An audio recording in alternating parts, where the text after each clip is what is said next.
Malam ke-22.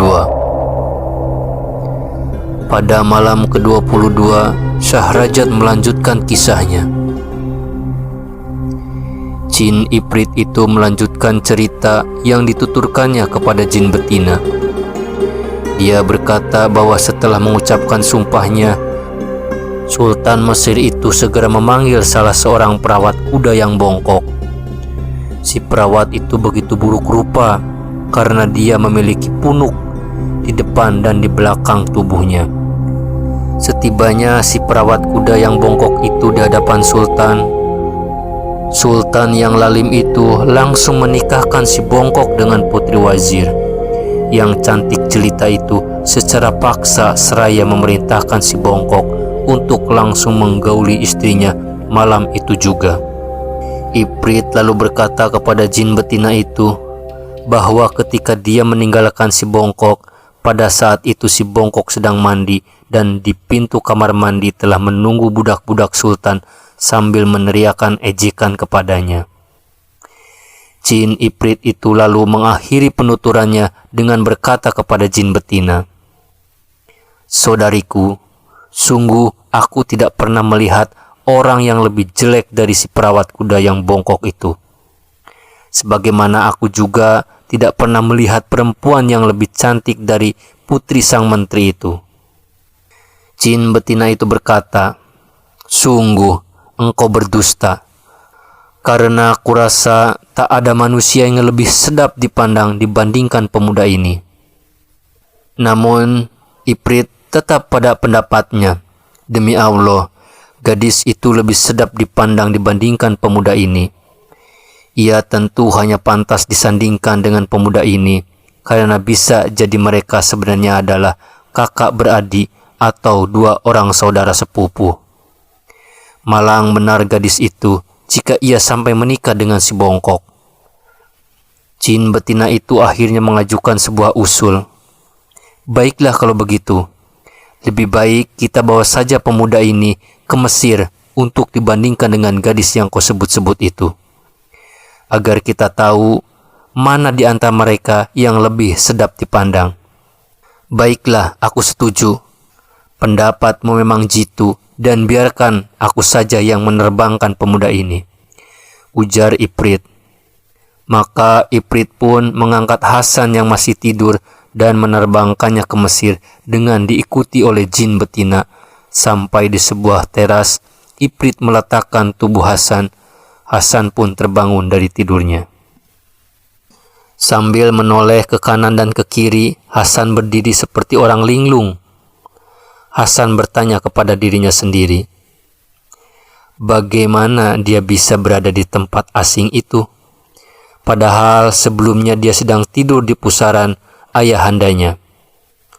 Menyadari bahwa dirinya sudah tidak berada di Bashrah, Hasan pun menarik napasnya untuk berteriak.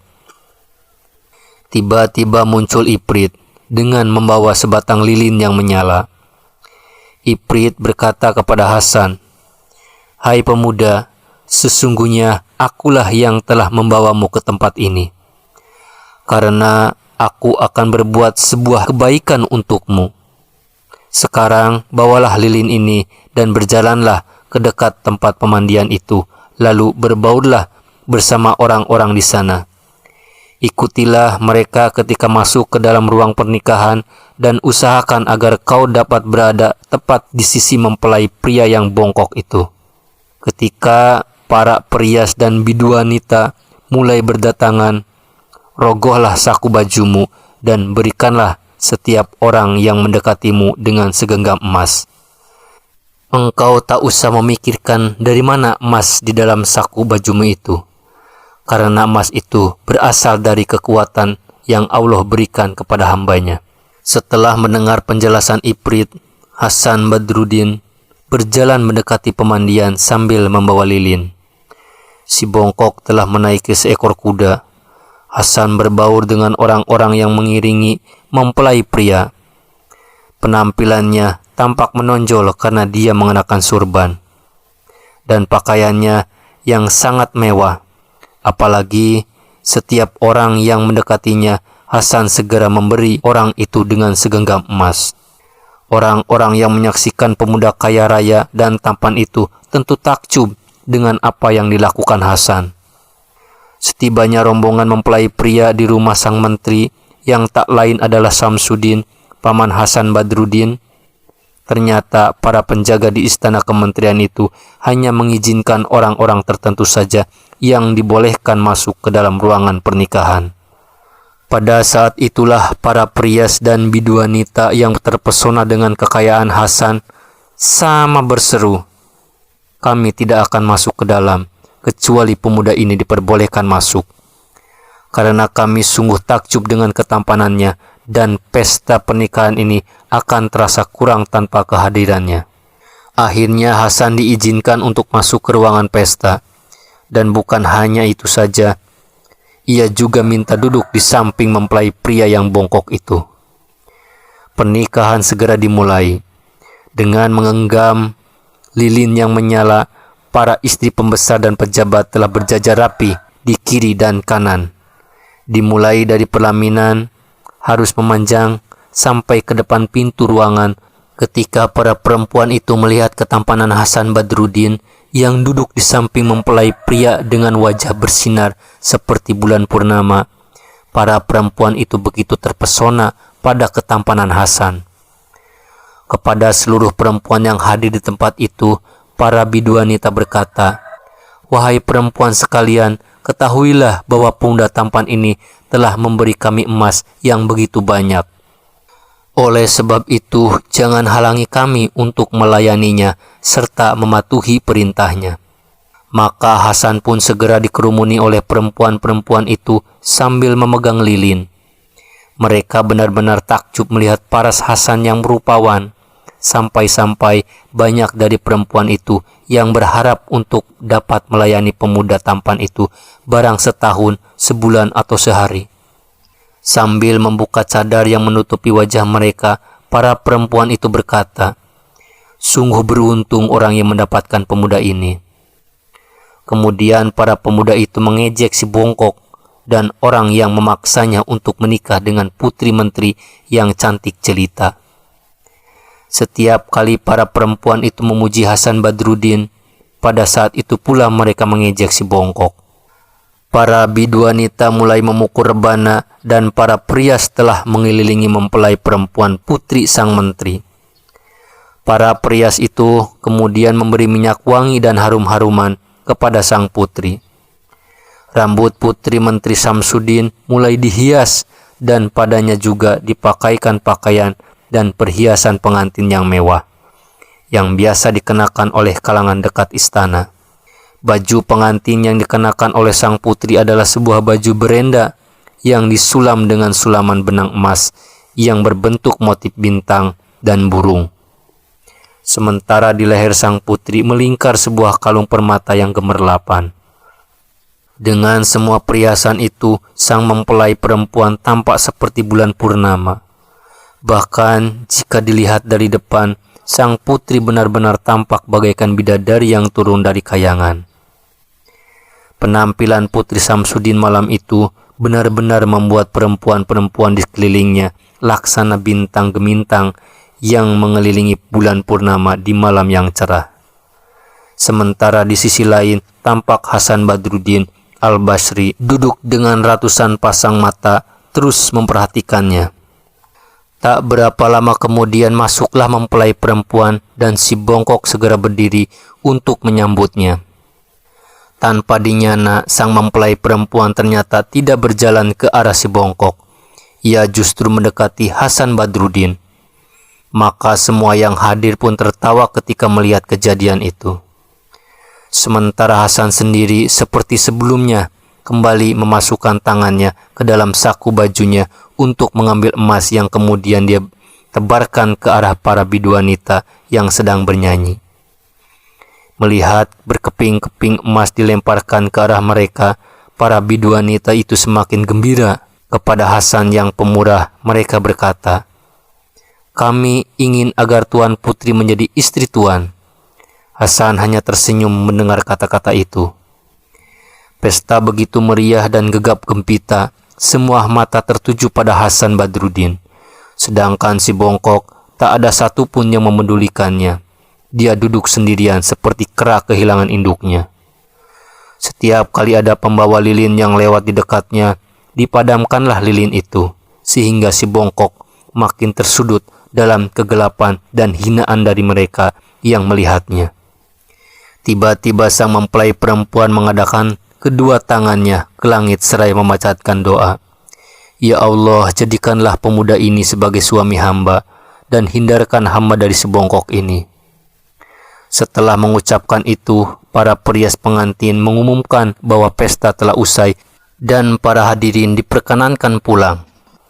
Maka keluarlah seluruh undangan yang terdiri dari para pembesar bersama istri dan anak-anak mereka dari ruangan pesta. Setelah para undangan keluar, tinggallah di dalam ruangan itu Hasan Badruddin bersama si bongkok. Sementara mempelai perempuan telah dibawa oleh para juru rias ke dalam kamarnya untuk mempersiapkan malam pertama.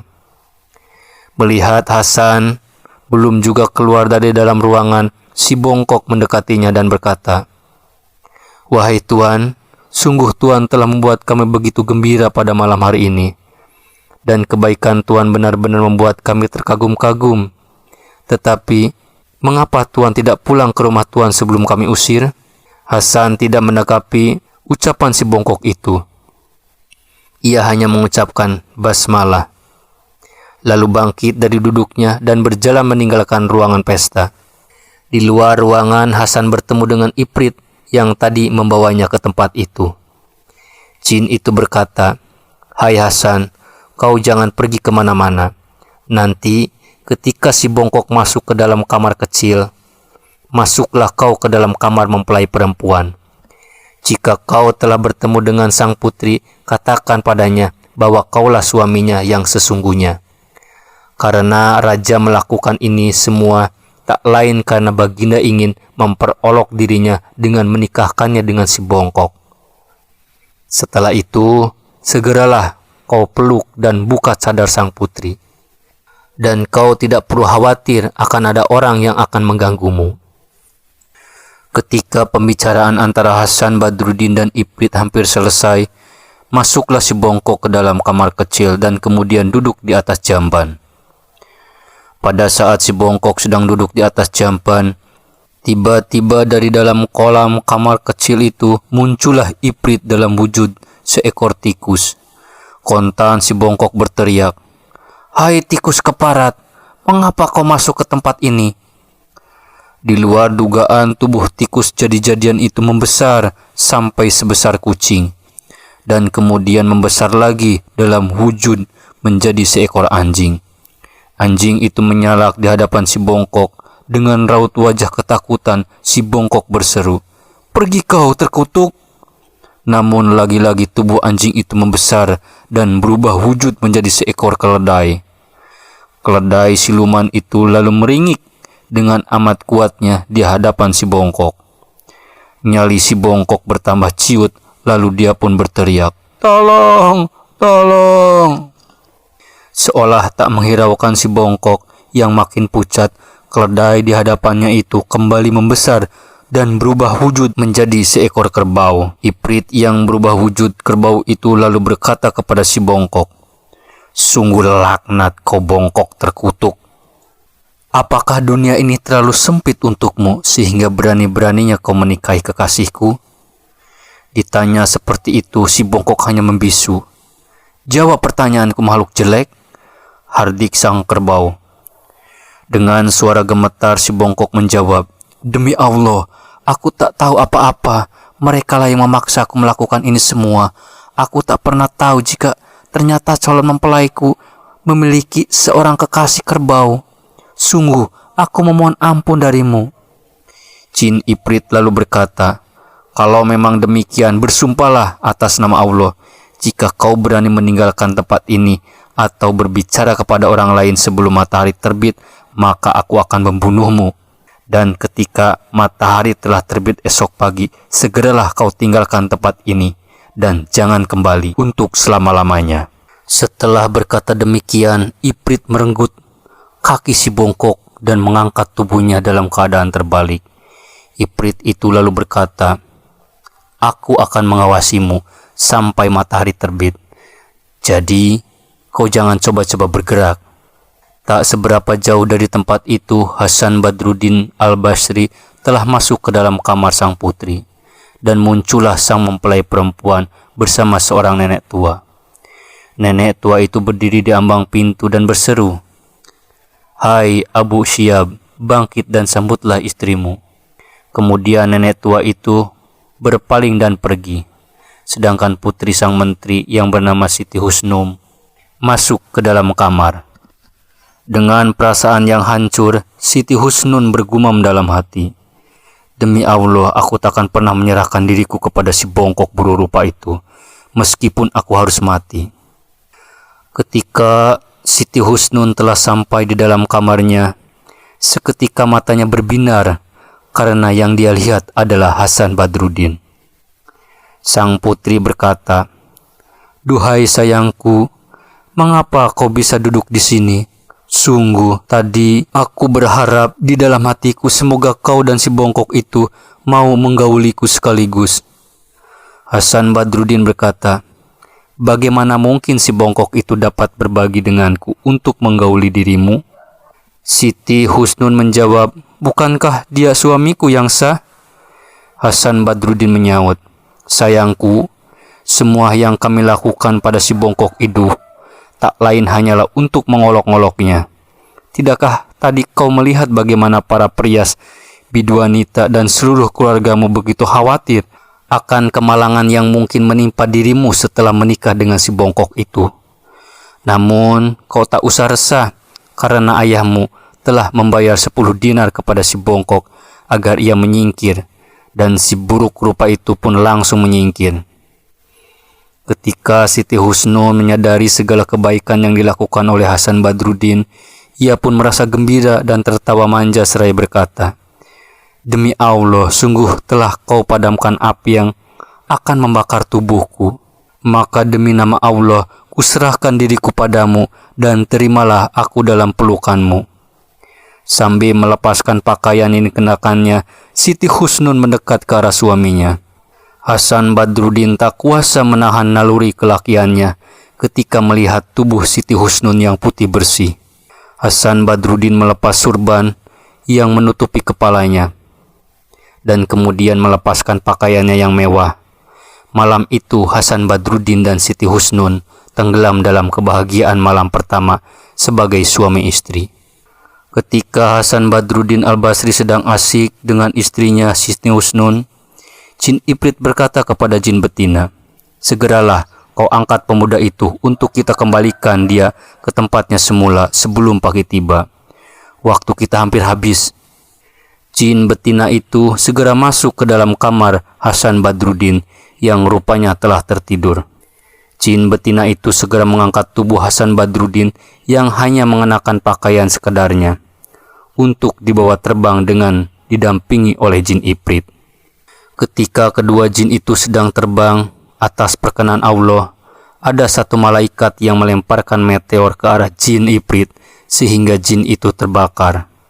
Sedangkan jin betina yang membawa Hasan Badruddin berhasil menyelamatkan diri dan segera mendarat di tempat terbakarnya Ifrit.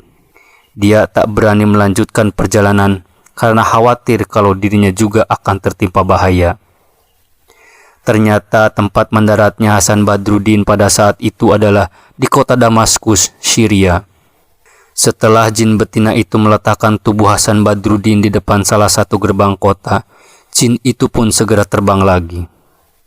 Ketika matahari terbit, dibukalah gerbang kota Damaskus dan orang-orang mulai banyak yang melintas. Pada saat itu, ada beberapa orang yang melihat seorang pemuda tampan dengan hanya mengenakan kemeja dan kopiah tanpa surban dan jubah. Sementara Hasan yang menghabiskan malam hampir tanpa istirahat terlelap dalam tidurnya dan tidak menyadari telah banyak orang yang mengguruminya. Di antara pengerumunan itu ada yang berkata, "Duhai, sungguh beruntung perempuan yang menghabiskan malam bersama pemuda ini. Rupanya perempuan itu tak cukup sabar menunggu hingga pemuda ini tak sempat mengenakan pakaiannya secara lengkap." Yang lain menimpali, "Malang benar anak ini.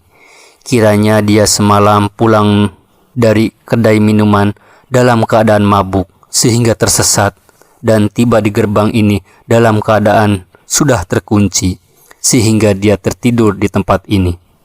Ketika orang-orang yang mengurumuni Hasan Badruddin itu sedang ramai menebak-nebak apa yang sebenarnya terjadi, tiba-tiba bertiuplah angin ke arah tubuh Hasan Badruddin sehingga tersingkaplah pakaiannya dan tampaklah bagian perut dan kedua paha Hasan yang putih bagaikan kristal.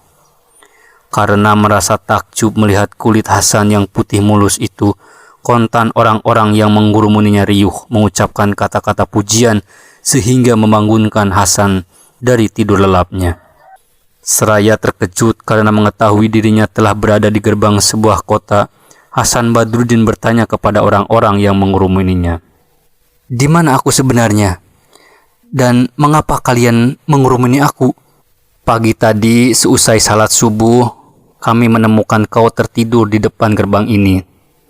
Kami tidak tahu apa yang terjadi pada dirimu, di mana kau tertidur semalam," ujar orang-orang itu. "Aku semalam tidur di Mesir," jawab Hasan Badruddin. Mendengar jawaban yang aneh itu, salah seorang pengurumun langsung bertanya, "Apakah kau menghisap ganja?" Sementara yang lain meningkahi, "Apakah kau gila? Bagaimana mungkin semalam kau tidur di Mesir dan pagi ini kau terbangun di Damaskus?" Hasan Badruddin bergeming. Ia berkata, "Demi Allah, aku tidak berdusta kepada kalian. Semalam aku benar-benar berada di Mesir, dan pada petang kemarin aku berada di Basroh." Maka para pengurumun itu bertambah heran dan takjub. Sebagian mereka ada yang berkata, "Sungguh ajaib apa yang kau alami itu." Sedangkan sebagian lagi berkata, "Pemuda ini jelas sudah gila." Bahkan ada di antara pengurumun itu yang berkata, "Duhai malang benar pemuda ini, karena demi Allah dia memang benar-benar sinting." "Sadarlah kau pemuda," ujar salah seorang pengurumun. Dan lagi-lagi Hasan tetap teguh pada apa yang diingatnya. Dia berkata, "Sungguh, semalam aku telah melangsungkan upacara pernikahan di Mesir. Mungkin kau bermimpi anak muda, dan di dalam mimpimu itulah kau melihat hal-hal yang kau sebutkan tadi," ujar para pengurumun itu. Hasan Badruddin Al-Basri menjadi bingung sendiri. Sekali lagi dia berkata kepada orang-orang yang mengurumuninya, "Demi Allah, aku tidak bermimpi. Cepat kalian tunjukkan padaku di mana si bongkok yang semalaman duduk bersamaku, di mana kantung emas yang menjadi milikku, dan di mana semua pakaian mewahku." Karena menyadari bahwa dirinya telah benar-benar dianggap gila, Hasan Badruddin bangkit dari tempatnya dan beranjak meninggalkan orang-orang yang mengurumuninya menuju ke arah kota. Ia kemudian menyusuri jalan-jalan Damaskus dan masuk ke dalam pasar. Di sepanjang jalan tak seorang pun yang berani mengusiknya, karena di mata mereka Hasan adalah orang gila. Hasan akhirnya tiba di sebuah rumah makan dan langsung masuk ke dalamnya.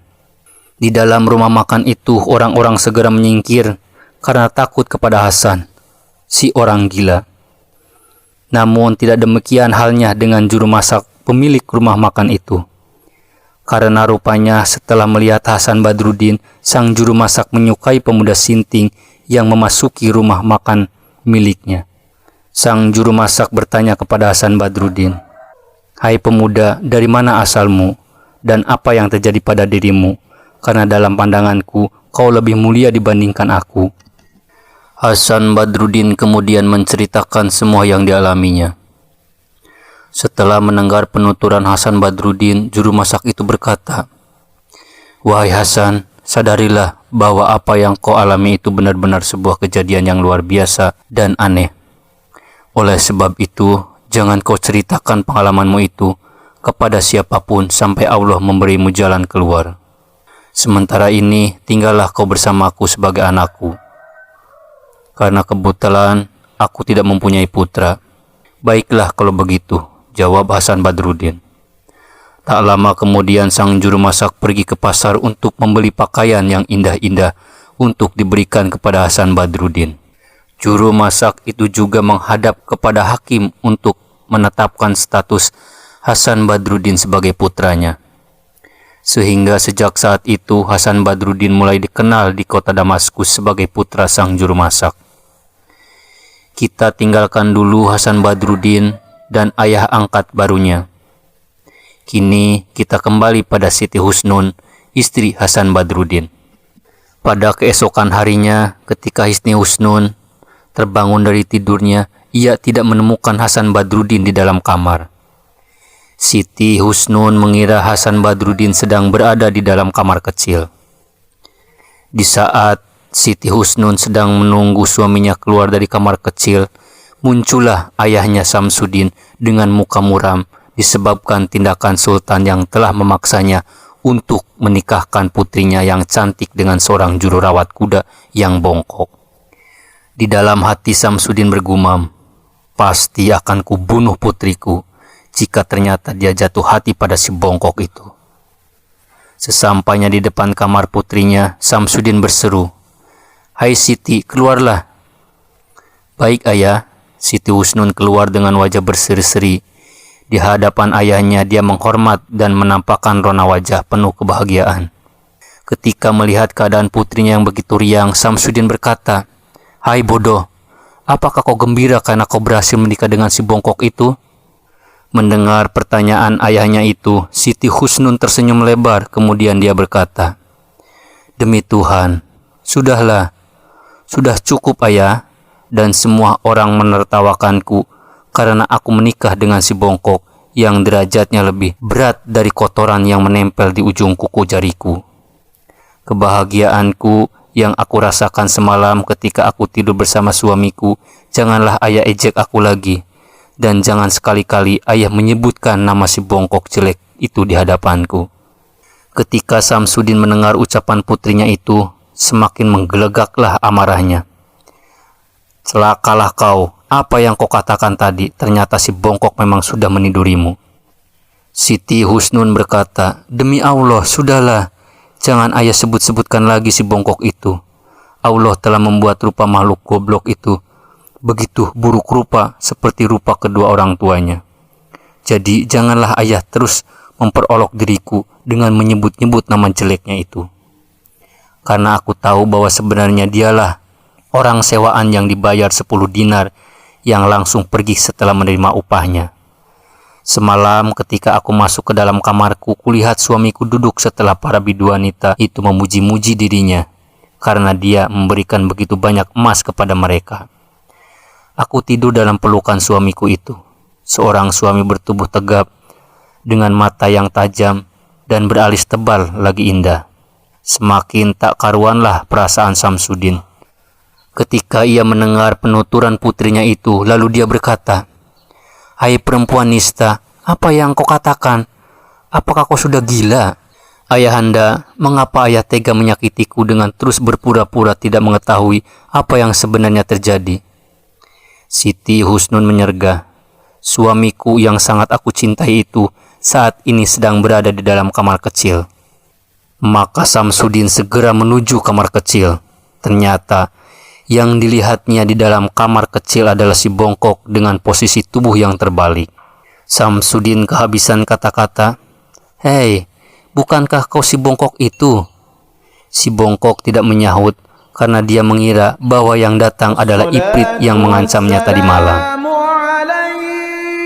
Malam berlalu, Sahrajat menghentikan ceritanya yang seru. Ya Imam al-Mujahidin,